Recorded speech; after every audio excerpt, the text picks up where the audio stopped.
Last episode में main examiner को दिखाया गया था और वो भी ली युआन के उस टेस्ट को देखकर शॉक रह गए थे क्योंकि वो लास्ट ट्रायल में पहुंच चुका था जो कि था 10th ट्रायल। जो ये 10th ट्रायल है ये काफी ज्यादा मुश्किल होता है, इसीलिए इस जगह पर काफी सारे बीस्ट होते हैं। इस बार ली युआन के सामना करना भी बहुत ज्यादा मुश्किल था इन बीस्ट का, क्योंकि ये सभी 7 स्टार वॉर लेवल के बीस्ट थे। तभी से एग्जामिनर होते हैं वो कहने लगते हैं अगर इस लड़के ने इस 10th ट्रायल को कंप्लीट कर लिया तो सही में ये हमारी कंट्री और हमारी सिटी के लिए एक बहुत बड़ा जीनियस बनकर उभरेगा, क्योंकि आज से पहले कोई भी हमारी सिटी में ऐसा बंदा नहीं निकला है जो कि इस 10th ट्रायल को कंप्लीट कर पाया हो, क्योंकि ये इस कंपटीशन का लास्ट ट्रायल है। तभी जो दो बाकी ऑफिसर होते हैं वो कहने लगते हैं सर इस टास्क को ये बंदा बहुत इजीली कंप्लीट कर लेगा, लेकिन सर उन्हें रोकते हुए कहते हैं तुम्हें अभी इस बारे में बात नहीं करनी चाहिए। मुझे भी लगता है कि ये बंदा इस टास्क को कर लेगा, लेकिन अभी हमें निश्चित नहीं होना चाहिए, हमें कुछ टाइम का वेट करना चाहिए। इसीलिए तुम लोग शांत रहो और अच्छे से इसकी वीडियो को रिकॉर्ड करते रहो, क्योंकि हमें ये वीडियो बाकी और लोगों को भी दिखानी पड़ सकती है। लेकिन वो अब ये भी सोचते हैं कि अगर ये बंदा सही में इस कंपटीशन को जीत जाता है तो काफ़ी सारी यूनिवर्सिटीज़ होंगी जो कि इसे हमारी यूनिवर्सिटी से इसको छीनना चाहेंगी। इसी के बाद हमें फाइट का सीन दिखाते हैं जिस जगह पर जो वो बीस्ट होते हैं उसने अभी भी ली युआन के बीस्ट को घेरा हुआ था, लेकिन जो ली युआन का बीस्ट होता है वो काफ़ी ज़्यादा स्ट्रॉन्ग ब्रेथ को रिलीज करने लगता है। लेकिन इस टाइम तक वो भी काफ़ी ज़्यादा थक चुका था, इसीलिए वो अपने फाइनल अटैक एटॉमिक ब्लास्ट को यूज़ करने के लिए तैयार हो जाता, क्योंकि ये उसका फाइनल मूव था। इसीलिए ये अटैक काफ़ी ज़्यादा पावरफुल होने वाला था। इसी वजह से वो काफ़ी सारी एनर्जी को गैदर करने लगता है जिस टाइम पर वो बीस्ट उसके ऊपर हमला करते हैं, लेकिन वो उन बीस्ट के हमलों से बच भी रहा होता है। तभी एक बीस्ट का जो जबड़ा होता है वो उसी टाइम पर तोड़ देता है, जिसे देखकर ये सभी लोग काफ़ी ज़्यादा हैरान होते हैं। वो कहते हैं ये सभी वॉर लेवल के बीस्ट उसे नुकसान भी नहीं पहुंचा पा रहे। इसका मतलब है जो ये बंदा है इसने अपने इस बीस्ट की पावर को जनरल लेवल तक पहुंचा दिया है। ये जनरल लेवल के 3 स्टार पर पहुंच गया है, इसीलिए हमें कोई भी चिंता करने की ज़रूरत नहीं है।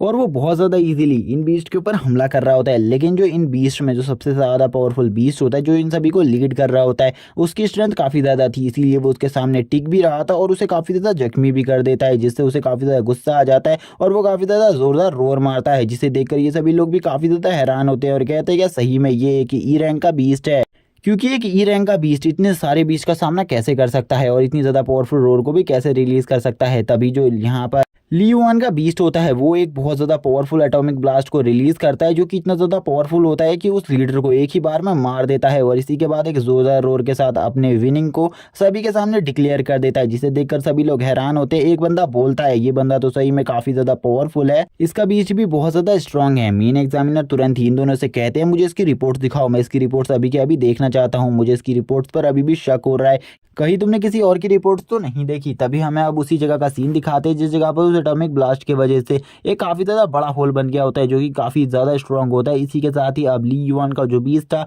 वो इस फाइट को जीत चुका था। ली युआन अब इन सब चीज़ों को देखकर बोलता है मैंने सारे के सारे ट्रायल को कंप्लीट कर लिया है, जिस वजह से मुझे ऐसा लगता है झाओ टियान पूरे के पूरे 10th ट्रायल को कंप्लीट नहीं कर पाएगा, इसीलिए मैं इस कॉम्पिटिशन को बहुत ज़्यादा ईजिली विन कर लूंगा। और अब वो यही खुशी के साथ काफ़ी ज़्यादा खुश होने लगता है और अब वो उसके लिए काफ़ी सारे मिडिल ग्रेड के स्प्लिट स्टोन भी तैयार कर लाया था और वो झाओ टियान की उस शकल को देख रहा होता है जब उसने ये शर्त को लगाया था और अपने मन में कहता है झाओ टियान तुमने एक गलती कर दी, तुमने गलत बंदे से इस चीज को कर लिया, अब यहाँ पर तुम्हें वो सारे के सारे स्प्लिट स्टोन खाने होंगे, जिसके बाद जो तुम्हारी हालत होगी वो काफी ज्यादा खराब होगी जिसके बारे में तुम सोच भी नहीं सकते।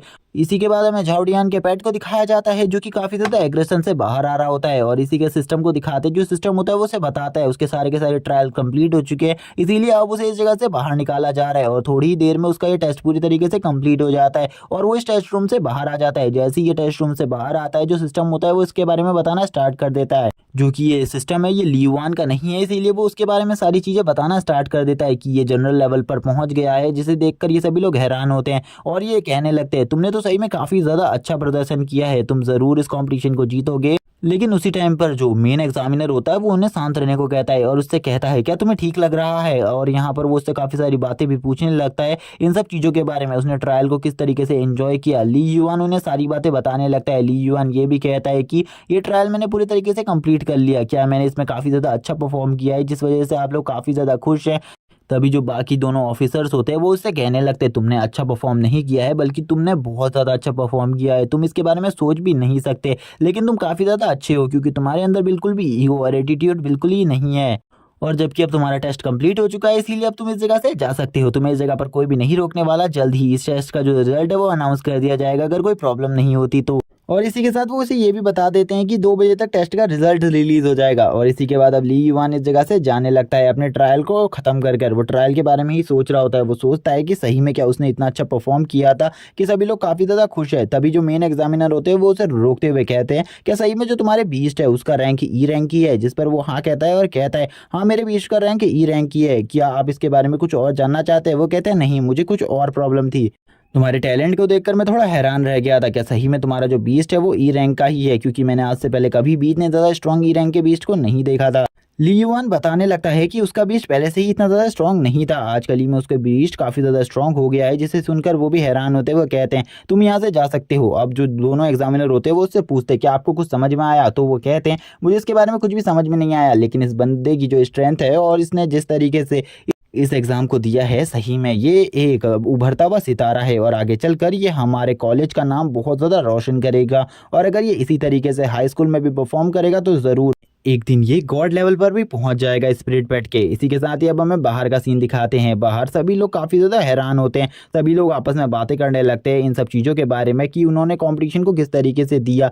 इसी के बाद जो ली युआन होता है उसके पास सू आ जाती है। सू उससे कहने लगती है क्या उसका टेस्ट हो चुका है। वो उससे उसके टेस्ट के बारे में पूछना चाहती थी लेकिन नहीं पूछ पाती। ली युआन तभी उससे पूछता है, तुम्हारा टेस्ट कैसा रहा? तभी वो बताने लगती है उसका टेस्ट काफ़ी अच्छा रहा, उसने टोटली 9 लेवल्स को क्लियर कर दिया है, इसीलिए तुम्हें चिंता करने की कोई भी ज़रूरत नहीं है। उसके अलावा इस एकेडमी में ऐसा कोई भी नहीं है जो कि इस कंपटीशन को इतने अच्छे तरीके से पास किया हो। ली युआन उसे देखकर बोलता है, मैंने बिल्कुल भी नहीं सोचा था इस लड़की की प्रतिभा इतनी ज़्यादा अच्छी होगी, ये इतनी ज़्यादा टैलेंटेड होगी। वो ली युआन को देखकर सोच रही होती है कि मैं इससे पूछूं आखिरकार जो इसका टेस्ट का रैंक है ये क्या है और इसने कितने ज़्यादा फ्लोर्स को क्लियर किया है, लेकिन वो उससे ये पूछ नहीं पाती। ली युआन भी उसकी इन बातों को समझ लेता है लेकिन वो कुछ भी नहीं कहता और बस यहाँ पर शांत रहता है। ये वो सोच रहा होता है अपने मन में, अगर वो इसे बता देगा उसने 10 के 10 फ्लोर्स को क्लियर कर दिया है तो ये काफ़ी ज़्यादा शॉक होगी और इसकी बात को बिल्कुल भी नहीं मानेगी। जब कॉम्पिटिशन का रिजल्ट अनाउंस होगा तभी इन बातों को जाना जाए तो काफ़ी ज़्यादा अच्छा रहेगा। किसी के मन में किसी भी चीज़ की कोई गलत भावना नहीं आएगी। इसी के बाद वो ली युआन से कहने लगती है, मुझे तुम उस जगह पर खाने के लिए ले चलो जिस जगह पर हम पहले खाया करते थे। ली युआन भी उसकी बात को मान जाता है लेकिन उससे कहता है, वो जगह तो काफ़ी ज़्यादा दूर है, अगर हम उस जगह पर जाएंगे तो शायद से हम लेट हो सकते हैं एग्जाम का रिजल्ट देखने में। तभी वो उससे कहती है, तुम चलो यहाँ से, वैसे भी हमें एग्जाम के रिजल्ट से कोई मतलब नहीं है। तुम यहाँ पर ये मत सोचो कि मेरे अलावा इस कंपटीशन को कोई और जीत सकता है। अगर यहाँ पर बात रही झाओ डियान की तो वो मेरे आसपास भी नहीं भटकेगा। और इसी के साथ ही अब ये दोनों इस जगह से निकल जाते हैं। लेकिन ली युआन को तो पता था कि जो सू है वो बिल्कुल भी इस कॉम्पिटिशन को टॉप नहीं करने वाली, लेकिन वो इसके बारे में कुछ भी नहीं बताता। इसी के बाद हमें वापस स्कूल का सीन दिखाते हैं। स्कूल में काफ़ी सारे लोग आपस में बातें कर रहे होते हैं। तभी एक बंदे को सभी लोग देखने लगते हैं जो कि और कोई नहीं, झाओ डियान होता है। जैसे ही झाओ डियान इस जगह पर आता है कुछ लोग कहने लगते हैं, ये तो एस रैंक वाली प्रतिभा है हमारे स्कूल की, सही में ये एक बंदा काफ़ी ज़्यादा टैलेंटेड है। ये आते ही सभी को बताने लगता है कि इसने टोटल 7 फ्लोर्स को क्लियर कर दिया है। इसीलिए इस एकेडमी में यानी कि इस स्कूल में ये सोल बीस्ट कॉम्पिटिशन हुआ है, इसमें टॉप रैंकिंग वही हासिल करेगा, यानी कि वो फर्स्ट आएगा। और वो इन सब बातों का काफ़ी ज़्यादा ढिंढोरा पीटने लगता है, आस पास में सभी लोगों को इस बारे में बता देता है, जिस वजह से सभी लोग उसको अटेंशन देने लगते हैं और उसी के बारे में पढ़ने लगते हैं और कहने लगते हैं, ये तो सही में काफ़ी ज़्यादा टैलेंटेड है हमारे स्कूल में, हमने बिल्कुल भी नहीं सोचा था इस जैसा टैलेंट भी हमारे स्कूल में होगा। और वो इन सभी के सामने अपनी अटेंशन को बनाए रखकर शांति से आगे बढ़ रहा होता है अपने दोस्तों के पास में। तभी वो उसी टाइम पर उसका जो मन होता है उसमें ख्याल आता है, आखिरकार ली युआन कहाँ गया। ली युआन के बारे में सोचते हुए वो अपने दोस्तों से पूछता है, आखिरकार तुम्हें ली युआन के बारे में पता है कि वो कहाँ गया? लेकिन उसके दोस्त उसे बताते हैं, ली युआन को उन्होंने नहीं देखा, शायद से वो इस जगह से भाग गया है, क्योंकि तुमने उससे कहा था कि तुम इस जगह से निकल जाना अगर तुम कंपटीशन को क्लियर नहीं कर पाए, तो शायद से वो भाग गया है, इसीलिए अब तुम्हें चिंता करने की ज़रूरत नहीं है, वो तो पहले ही भाग चुका है। तभी जो उसका एक मोटा वाला दोस्त होता है वो उससे कहता है, तुम क्यों चिंता कर रहे हो, वैसे भी अगर उसकी जगह पर मैं होता तो मैं तुम्हारे साथ इस शर्त को बिल्कुल ही नहीं लगाता, मुझे पता होता कि रिजल्ट्स क्या आने वाले हैं और वैसे भी उस जैसा कचरा तुम्हारे सामने कहाँ ही टिक पाएगा, इसीलिए तुम्हें चिंता करने की कोई भी ज़रूरत नहीं है। इस बात को सुनने के बाद जो झाओ डियान होता है वो कहता है, हाँ वैसे भी तुम हर चीज़ में सही कह रहे हो। और वो अपने मन में सोचते हुए कहता है, जहाँ भी वो चला गया ये बहुत ज़्यादा अच्छी बात है, उसे इस जगह पर नहीं रहना चाहिए था। और जल्द ही जो रिजल्ट होता है वो भी अनाउंस होने वाला था और अब करेक्ट 2 बजने वाले थे, 2 बजे रिजल्ट अनाउंस होने वाला था। तभी यहाँ पर जो ढाउटियान होता है वो तुरंत ही ली युआन और सू को एक साथ आते हुए देख लेता है, जिसके बाद तो उसकी जल के राख हो जाती है और वो यहाँ पर काफ़ी ज़्यादा गुस्से में कहने लगता है, आखिरकार मैंने इस बंदे को देखा भी तो किसके साथ देखा, सू के साथ। मैंने इसे मना किया था सू के साथ रहने के लिए, लेकिन ये फिर भी उसी के साथ है। और तभी वो ली युआन से कहने लगता है क्या तुम कुछ भूल रहे हो, मैंने तुम्हारे साथ एक शर्त लगाई थी, तुम्हें शर्त के बारे में तो याद होगा, क्या तुम्हारा टेस्ट काफी ज्यादा अच्छा गया है। ली युआन उसे कहता है मेरा टेस्ट काफी ज्यादा अच्छा गया है, इसीलिए तुम्हें चिंता करने की जरूरत नहीं है, बस तुम यहाँ पर अपना ख्याल रखो, तुम यहाँ पर उतने सारे स्पिरिट स्टोन को किस तरीके से खा पाओगे। लेकिन तभी उसका जो एक दोस्त होता है वो उससे कहता है क्या तुम्हें सही में लगता है कि फर्स्ट लेवल को क्लियर कर कर वो भी बहुत ज्यादा मुश्किल से तुम इस जगह पर काफी ज्यादा अच्छी रैंकिंग हासिल कर सकते हो और पास हो सकते हो। बिल्कुल भी नहीं। जिस बात को सुनने के बाद सू को भी काफी ज्यादा गुस्सा आ जाता है। सू इन सभी की बातों को काफी ज्यादा गुस्सा होती है सुनकर, लेकिन वो लड़की होने की वजह से कुछ भी नहीं कह पाती। सभी लोग उसकी बेइज्जती कर रहे होते हैं। तभी जो झाउटियान होता है वो आगे आकर बोलता है तुम काफी ज्यादा वीक और कचरे हो, तुम यहाँ पर जितने भी लोग खड़े हैं उन सभी के सामने एक सबसे बड़ा कचरा हो, उन सभी के बीच में तुम कचरे के अलावा कुछ भी नहीं हो, जो कि एक दाग की तरह दिखता है। इसी के साथ ही ली युआन उसे कहता है तुम अपने बारे में चिंता करो, आखिरकार तुम इतने सारे ब्रिटिश को कैसे खा पाओगे, क्योंकि अभी टेस्ट का रिजल्ट रिलीज नहीं हुआ है, इसीलिए तुम वेट करो। इसी के साथ ही हमें वापस से अब उस घड़ी की तरफ दिखाया जाता है जिसमें अब करेक्ट 2 बज चुके थे। इसी के साथ ही रिजल्ट अनाउंस होने के बारे में बता दिया जाता है कि रिजल्ट अनाउंस हो चुका है। जितने भी स्टूडेंट होते हैं वो सभी के सभी अपनी रैंकिंग देखने के लिए आगे बढ़ते हैं। झाउडियान सोचने लगता है उसकी तो फर्स्ट रैंकिंग ही होगी, इसीलिए उसे चिंता करने की कोई भी जरूरत नहीं है। जैसे ही वो अपनी रैंकिंग के पास जाता है और अपनी रैंकिंग को चेक करने लगता है उसकी हालत खराब हो जाती है, क्योंकि उसकी रैंकिंग 3rd होती है और वो ये देखकर हैरान था। वो कहने लगता है आखिरकार ऐसा कैसे हो सकता है, मैं 3rd रैंकिंग पे कैसे हो सकता हूँ, जो फर्स्ट रैंकिंग और सेकंड रैंकिंग पर है आखिरकार वो दोनों कौन है। जैसे ही वो सेकंड रैंकिंग वाले को देखता है वो कहता है मैंने बिल्कुल भी नहीं सोचा था जो सू है वो मुझसे ज़्यादा टैलेंटेड होगी, ये तो सही में काफ़ी ज़्यादा अमेजिंग है, इसने 9 फ्लोर्स को क्लियर किया है और ऐसा करना किसी के भी बस की बात नहीं होती, ये बिल्कुल भी आसान नहीं है। इसने 9 के 9 फ्लोर्स को क्लियर कर लिया, मुझे लगा था ये मुझसे कम टैलेंटेड है लेकिन ये तो मुझसे भी ज़्यादा टैलेंटेड निकली। तभी वो सोचता है अपने मन में आखिरकार अगर ये सेकंड रैंक पर है तो फर्स्ट रैंक पर कौन है जो कि सू से भी आगे निकल गया, ऐसा कौन हो सकता है हमारी एकेडमी में, क्या कोई ना कोई है ऐसा जो कि सू से भी ज़्यादा टैलेंटेड हो। जैसे ही वो आगे से ली युआन के चेहरे को देखता है तो उसकी फट के चार हो जाती है वापस से, और अब वो एक जगह पर शॉकिंग रिएक्शन देता ही खड़ा रह जाता है। वो कहता है आखिरकार ऐसा कैसे हो सकता है, जो ली युआन है वो इस कॉम्पिटिशन को किस तरीके से जीत सकता है। उसने टोटली 10 फ्लोर्स को क्लियर किया है, यानी कि उसने पूरे के पूरे 20 चैलेंज को ही खत्म कर दिया है। उसने इस टेस्ट को पूरे तरीके से कंप्लीट कर लिया है। सभी लोग ली युआन के बारे में ही बातें करने लगते हैं। सभी लोग कहने लगते हैं आखिरकार ली युआन कितना ज़्यादा स्ट्रांग होगा जिसने 10 के 10 फ्लोर्स को क्लियर कर लिया। सभी लोग उसके बारे में बात करते हुए कहते हैं उस बंदे को अब किसी भी बात की चिंता नहीं है, क्योंकि अब यहाँ की जो बेस्ट एकेडमीज होंगी वो भी उसे अपने वहाँ लेने से मना नहीं करेंगी, इसीलिए किसी भी बात की चिंता नहीं है उस बंदे को। सभी लोग उसी के बारे में सोच रहे होते हैं और तुरंत ही जितने भी इस जगह पर बंदे होते हैं वो झाओबाई का मजाक उड़ाना स्टार्ट कर देते हैं। वो सभी झाओबाई को टीज करते हुए कहते हैं तुमने तो कहा था कि तुम टॉप रैंकिंग हासिल करने वाले हो, तुम्हारे सामने कोई भी नहीं टिक पाएगा, आखिरकार तुम इतने ज़्यादा वीक कैसे हो सकते हो, तुमने तो 3rd पोजीशन मिली है, तुम तो बहुत ज़्यादा बेकार हो, तुम तो काफ़ी सारे जनों से हार चुके हो। और ये बातें सुनकर वो अपने कान में हाथ रख लेता है। तभी ली युआन उसके सामने आता है और उससे कहता है आखिरकार जो तुमने शर्त याद दिलाई है मुझे उसका, अब यहाँ पर जो तुमने कहा था उस चीज़ को जल्दी पूरा करो, मैं तुम्हारे लिए ये सारे के सारे क्रिस्टल्स ले आया हूँ, इन्हें जल्दी से खा लो। इसी के बाद अब हमें सू का सीन दिखाते हैं। जो सू होती है वो सोचने लगती है इसी वजह से ये बिल्कुल भी मेरे रिजल्ट को देखकर हैरान नहीं था और ये मेरे रिजल्ट को देखकर काफ़ी ज़्यादा खुश था, क्योंकि ये फर्स्ट रैंकिंग हासिल करने वाला था। अब जितने भी स्टूडेंट इस जगह पर होते हैं वो काफ़ी ज़्यादा हैरान होते हैं ली युआन को देखकर। वो कहते हैं कि इस बंदे ने सही में ली युआन के साथ ही शर्त लगाई थी, ये बंदा तो बहुत ज़्यादा बुरा फंसा है। इसी के साथ ही ली युआन उससे कहने लगता है कहीं तुम इस बारे में तो नहीं सोच रहे कि तुम इन्हें बिल्कुल भी नहीं खाओगे और शर्त को इसी तरीके से छोड़ दोगे। लेकिन तभी वो गुस्से में आ जाता है और उससे बोलता है तुम यहाँ पर धोखेबाज हो, तुमने कोई ना कोई चीटिंग करी होगी, वरना तुम एक ही ई रैंक का टैलेंट फर्स्ट पोजीशन को कैसे हासिल कर सकते हो, तुम बिल्कुल भी फर्स्ट पोजीशन को हासिल नहीं कर सकते, तुम काफ़ी ज़्यादा बेकार हो, तुम सू को बिल्कुल भी नहीं हरा सकते। और अब वो काफ़ी सारे इल्ज़ाम लगाने लगता है, कहता है तुमने चीटिंग करी है। अब जैसे ही सभी लोग उसकी बात सुनने हैं तो सभी लोग कहने लगते हैं क्या सही में उसने चीटिंग करी है, जो फर्स्ट प्लेस पर है उसने चीटिंग कर वो फर्स्ट प्लेस पर पहुंचा है। कुछ लोग बोलते हैं उस जगह पर चीटिंग नहीं की जा सकती, क्या तुम्हें इसके बारे में कुछ भी नहीं पता, ये बंदा तो पागल है और पागलों जैसी बातें कर रहा है, तुम भी इसके साथ पागल मत बनो।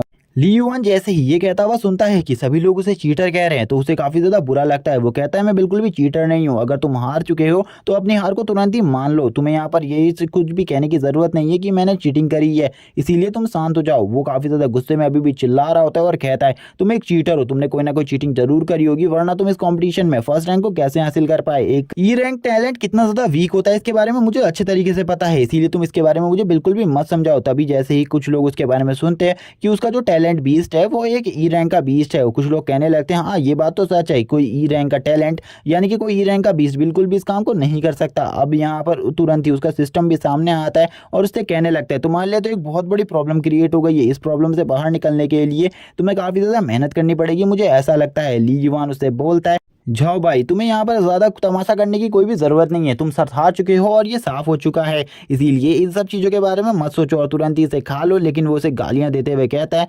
तुम कमीने इंसान, तुमने यहाँ पर धोखा किया है। मैं ज़रूर इसके बारे में मेन एग्जामिनर को ज़रूर बताऊंगा। ली युआन भी ये सुनकर कहता है, तुम्हें यहाँ पर कुछ भी करना है जल्दी करो, लेकिन उससे पहले ये जितने भी क्रिस्टल्स है इन्हें खा लो। लेकिन वो उसे धोखेबाज कहकर इधर से जाने लगता है और कहता है, मैं जल्द ही ये सारी की सारी बातें मेन एग्जामिनर के सामने रखूंगा और वो तुरंत ही फैसला कर देंगे। ली युआन भी इन सब चीज़ों के लिए तैयार हो जाता है। ली युआन कहने लगता है, चलो ठीक है, यहाँ पर तुम्हें जो भी करना है वो जल्दी करो। इसी के बाद एक बहुत ज़्यादा पावरफुल सप्रेशन ऑरा चारों तरफ क्रिएट हो जाता है, जो कि एक बियर का होता है, जो कि कोई नॉर्मल बियर नहीं था, जो कि एक लॉर्ड रैंक के 3 स्टार का बियर था, जो कि और किसी का नहीं, मेन एग्जामिनर का था। और इनके बारे में हमें बताया जाता है, ये सिटी के सबसे ज़्यादा टैलेंटेड इंसान है, यही सबसे ज़्यादा पावरफुल है सिटी में, और यही सिटी के सारे मॉन्स्टर्स को रोकते हैं। और इनका रैंक भी लॉर्ड रैंक होता है, जिसके बारे में ली युआन का सिस्टम उसे बता रहा होता है। सभी लोग काफ़ी ज़्यादा सप्रेशन में होते हैं। ली युआन कहता है, इनका जो बीस्ट का सप्रेशन है वो काफ़ी ज़्यादा है, क्योंकि लॉर्ड रैंक का जो बीस्ट का सप्रेश पावर होता है वो काफ़ी ज़्यादा होता है, क्योंकि ये हमारे ऊपर काफ़ी ज़्यादा ग्रेविटी फोर्स को लगा रहे हैं। तुरंत ही ये आते हुए इधर कहते हैं, आखिरकार वो कौन है जो कि मेरे नाम को बुला रहा है और यहाँ पर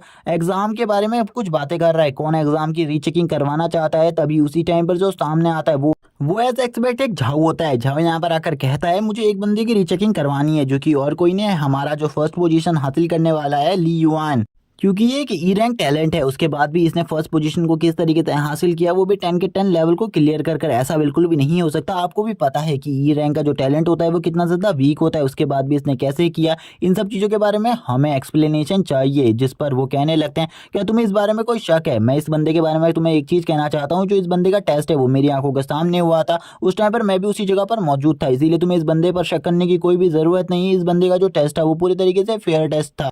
ये सुनने के बाद तो उसकी और ज़्यादा हालत ख़राब हो जाती है। वो कहता है, आखिरकार ऐसा कैसे हो सकता है? प्लीज़ वो उनसे कहने लगता है, क्या पता आपने कोई गड़बड़ी हो गई हो, क्योंकि उस जगह पर ये कोई ना कोई चीटिंग का सामान तो लेकर ही गया था, जिस वजह से ये फर्स्ट पोजीशन को हासिल किया होगा। सभी लोग अब ली युआन के फेवर में आने लगते हैं। कुछ लोग झाओ के भी फेवर में आते हैं, लेकिन ज़्यादातर लोग ली युआन के फेवर में ही थे, क्योंकि उन्हें पता था कि जो सीनियर एग्जामिनर है वो बिल्कुल भी गलती नहीं कर सकते। अब वो सीनियर एग्जामिनर के सामने भी चिल्लाते हुए कहता है कि जरूर उसमें कोई ना कोई गड़बड़ी हुई होगी, या फिर वो मशीन में गड़बड़ी हो गई होगी, वरना ये बंदा बिल्कुल भी फर्स्ट पोजीशन को हासिल नहीं कर सकता। तभी जो एग्जामिनर होते हैं वो कहने लगते हैं, क्या तुम्हें ऐसा लगता है कि मैंने इसका एग्जाम को रिजल्ट है उसमें चीटिंग करी है? क्या तुम मेरे ऊपर शक कर रहे हो? और वो काफ़ी ज़्यादा गुस्से में ये सारी बातें करते हैं। तभी जो झाऊ होता है वो काफ़ी ज़्यादा शर्मिंदा हो जाता है। वो उनसे कहने लगता है, ऐसा बिल्कुल भी नहीं हो सकता, आप बिल्कुल भी चीटिंग नहीं करवा सकते किसी को भी। इस बारे में मुझे भी पता है और बाकी सभी को भी पता है, लेकिन सभी को ये भी पता है कि एक ई रैंक का टैलेंट कितना ज़्यादा कमज़ोर होता है, और ये बात आप भी अच्छे तरीके से जानते हैं। तो ऐसा कैसे हो सकता है?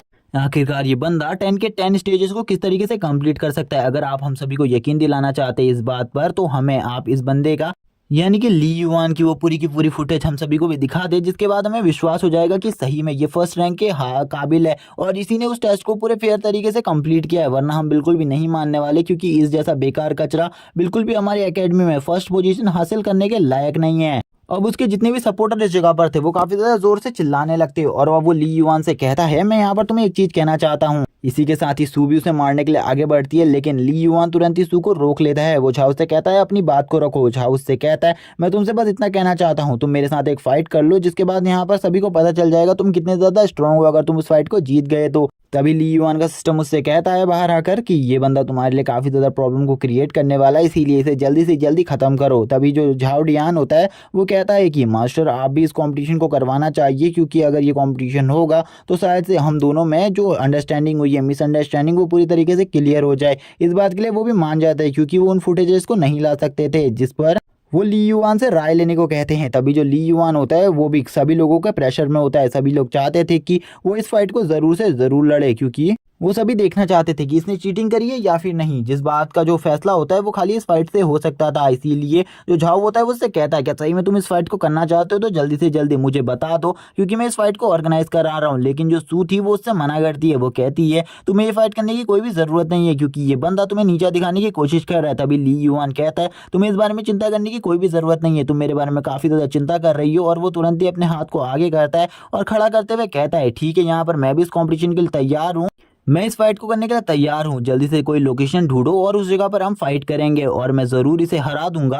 और हमेशा जैसे कि झाऊ से कचरा बोला करता था, अब वो उसे कचरा बोलते हुए कहता है इस जैसे कचरे की मेरे सामने कोई भी हैसियत नहीं है फाइट करने की, इसीलिए मैं इसे बहुत ज़्यादा बुरे तरीके से हराऊंगा। इसे सुनने के बाद झाऊ को भी बुरा लगता है, लेकिन वो हंसते हुए कहता है ये तो वक्त बताएगा आखिरकार इस कंपटीशन को कौन जीतता है। जो कि एग्जामिनर होते हैं, मेन एग्जामिनर, वो कहने लगता है ठीक है, ये जो हमारा एग्जाम हॉल है, मैं इस टेस्ट को हमारे एग्जाम हॉल में ही करवाऊंगा, क्योंकि ये जो भी मिसअंडरस्टैंडिंग हुई है ये हमारे एग्जाम हॉल में ही हुई है। जिसे सुनकर झाओ भी रेडी हो जाता है और ली युआन भी। झाओ कहने लगता है इसको आप ही को होस्ट करना होगा, क्योंकि आप इसके गवाह बनेंगे आगे चलकर कि ये कंपटीशन आपकी आंखों के सामने हुआ था जब ये बंदा हारेगा। जिसके बाद अब वो दोनों ही आपस में बहुत ज़्यादा बहस करने लगते हैं और जो झाओ होता है वो उससे कहता है आज मैं तुम्हें ज़रूर बहुत ज़्यादा अच्छा सबक सिखाऊंगा। तुमने सू को बहुत ज़्यादा अच्छे तरीके से टच किया है ना, लेकिन आज मैं तुम्हारे उन हाथों को तोड़ दूंगा जिन हाथों से तुमने सू को टच किया है।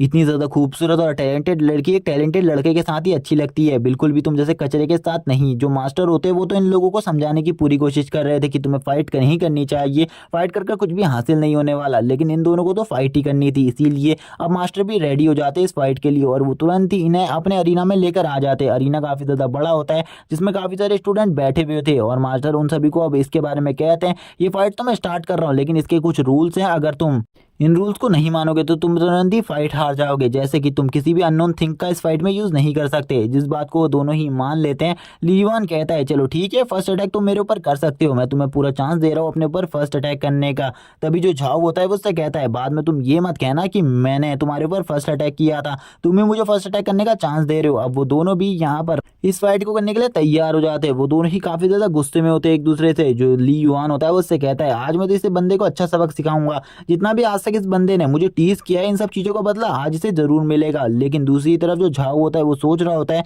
वो इस बंदे की जो पोल है वो सभी के सामने खोल कर रख देगा, ये कितना ज्यादा वीक है, और तुरंत ही अपना जो 20 सोल होती है उसको समन करना स्टार्ट कर देता है और थोड़ी ही देर में वो अपने जो 20 सोल होती है उसे समन कर लेता है इस जगह पर, जो कि एक स्केलेटन क्रैब टाइप होती है।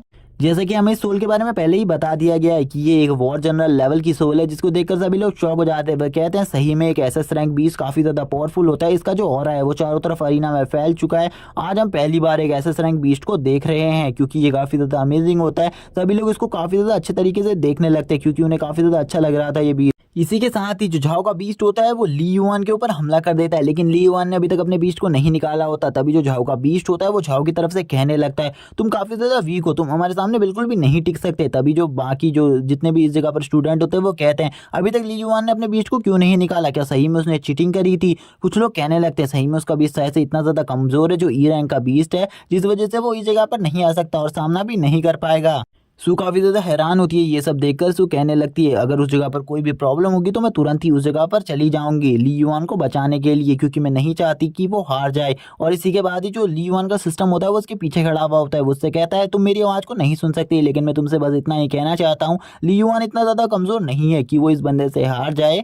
और वैसे भी उस जगह पर एग्जामिनर खड़े हुए हैं और उनके अलावा और कोई भी इस टाइम पर इतना ज़्यादा स्ट्रांग नहीं है कि इस भीड़ में उसके इस पावरफुल बीस्ट का सामना कर सके तुम्हारे अलावा, और ये जरूर को यहाँ पर कोई भी गड़बड़ी नहीं करे। तभी जो ली युआन होता है वो जोर से चिल्लाता है तुम सभी लोग मेरे स्पिरिट बीस्ट को देखना चाहते हो तो ठीक है, यहाँ पर मैं तुम्हें अपने स्पिरिट बीस्ट से रूबरू करवाता हूँ। इसी के साथ ही अब उसकी जो आंखें होती हैं वो भी ग्लो करने लगती हैं और अब वो अपने स्पिरिट बीस्ट को समन कर लेता है। थोड़ी देर में इस जगह पर उसकी जो रेप्टाइल बीस्ट होती है यानी कि ये एक डायनासोर है वो इस जगह पर आ जाता है और इसकी हाइट काफी ज्यादा होती है क्योंकि ये इस स्केलेटन मॉन्स्टर से भी ज्यादा बड़ा था, जिसको देखकर सभी हैरान हो जाते हैं। सभी लोग कहते हैं कि ये तो बिल्कुल भी एक ई रैंक का बीस्ट नहीं है, क्या बकवास चल रहा है, ये ई रैंक का बीस्ट कैसे हो सकता है, ये तो काफी ज्यादा स्ट्रॉन्ग है। जो सामने से झाओ का बीस्ट होता है वो भी इस बीस्ट को देखकर हैरान होता है, ये दोनों ही एक दूसरे को देख रहे होते हैं। तभी जो ली युआन का बीस्ट होता है वो झाओ के बीस्ट को देखकर बोलने लगता है तुम आज बिल्कुल भी नहीं बचोगे, तुम्हें आज खत्म कर दिया जाएगा इसी जगह पर।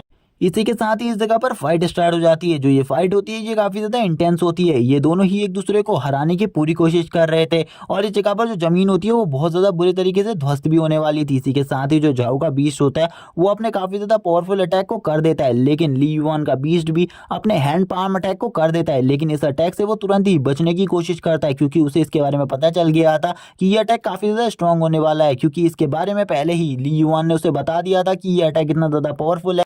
कि इस अटैक की वजह से उसके बीस्ट की सारी हड्डियां भी टूट सकती है। इसीलिए वो इस अटैक को देखते ही अपने बीस्ट को तुरंत ही पीछे कर लेता है, जिस वजह से ये अटैक जैसे ही जिस जगह पर लगता है उस जगह पर एक बहुत ज़्यादा बड़ा गड्ढा बन जाता है। और ये गड्ढा इतना ज़्यादा बड़ा था कि इसको देखकर झाओ भी हैरान था।